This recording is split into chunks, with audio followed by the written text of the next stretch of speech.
Saudara Kepala Basarnas Marsikal Madya TNI M. Syafi'i mengungkap hasil investigasi terhadap pergerakan langkah kaki dari smartwatch atau jam pintar milik kopilot pesawat ATR 42500 Farhan Gunawan. Syafi'i menyebut setelah pemeriksaan langkah kaki Farhan yang terekam dalam smartwatch terekam beberapa bulan lalu, bukan setelah pesawat ATR jatuh di Maros, Sulawesi Selatan.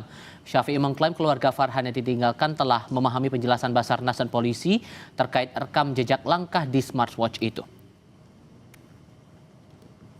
Terkait dengan pergerakan yang dari smartphone, kita sudah dibantu oleh Polda Sulawesi Selatan dan yang bersangkutan sudah dimintai keterangan setelah dibuka bahwa ternyata rekaman itu di beberapa bulan yang lalu waktu korban masih di Jogja. Dan itu sudah diklirkan tadi pagi. Dari pihak keluarga juga sudah memahami dan kita juga memahami perasaan keluarga, makanya itu di-broadcast. Saudara, kami ingatkan untuk selalu penuhi kebutuhan hidrasi Anda sepanjang hari dengan